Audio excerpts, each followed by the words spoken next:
So I'm going to share with you what I learned in church today, except that it was my job to count how many people were in church. And if you're curious, it was about 25 people short of 2,500 people. So 2,500 people were at church today. Turns out it's much easier to count the empty chairs than count everyone. So there's that. There were two things that I thought that were important to share. I mean, everything was important to share, but so we're in Revelation chapter 2. We really spend a lot of time on verse 17 that I'll read to you. He who has an ear, let him hear what the Spirit says to the churches. To him who overcomes, I will give some of the hidden manna to eat, and I will give him a white stone, and on the stone a new name written, which no one knows except him who receives it. I thought that was really cool. Brad was talking about how he doesn't want any more Bradness in heaven when he dies. You know, he doesn't want any more Brad. It's just like, let's take off all that stuff. We have this concept in our faith that says more of you, less of me, which is like more of you, God, and less of me.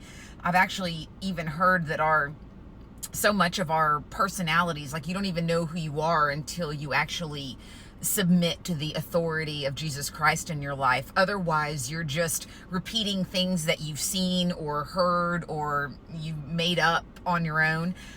I have come to realize that so much of what I think about life and how it's supposed to be was shaped by television and movies. I mean, a little embarrassed to say it, but the more and more that my life goes on, I'm like, where did that idea come from? And I'm like, oh, it's from movies, it's from rom-coms, it's from, Disney stories about how everything is, just hunky-dory. So Brad says very often, Pastor Brad says very often that it's Jesus plus nothing. Nothing that you can add to Jesus can help. So we did spend a lot of time talking about Catholicism and, all the extra rules and purgatory and sacraments and confession and all of this, how that's adding.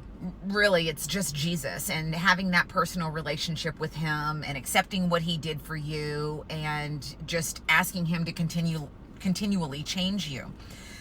This was an amazing analogy that Pastor Brad said. He said, your sin is like you're putting nails into a board, and then Jesus comes along and removes all those nails, but what remains is still the holes. So that is to say that there are consequences for our sin. But yes, Jesus can, remove a lot of that pain, and I actually think he can fill up those holes. It reminds me of the concept that there's a God-shaped hole inside every one of us, and that's why nothing satisfies. C.S. Lewis says something like, if you find that you have a desire for which nothing in this world can satisfy, the most logical explanation is that you were made for another world. Now, I kind of paraphrase that, but isn't that awesome? We just talked about how Jesus is really passionate, and it talked about, how he'll give us hidden manna and that he's the bread of life. And we looked in other chapters and you just see how everything just weaves together. It's just so incredible. I mean, only a God could have done that, could have made all these stories weave together.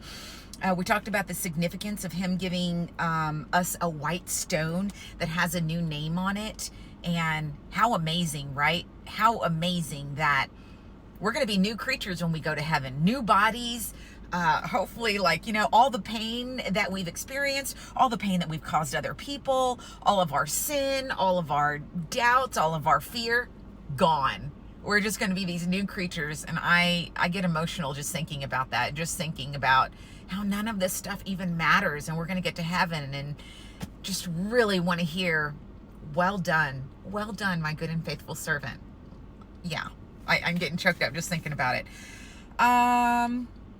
Brad also mentioned how Jesus has your name on the palm of his hand. He's not going to forget you. And that's also obviously so beautiful. So that is the very short version of what I learned. I'm like trying to count and hear what Pastor Brad's saying, but all good stuff. Challenge you to go through and read Revelation for yourself and ask good questions. Keep asking good questions, because you are going to have to give it an account someday, as am I. So have a great week. Love you guys.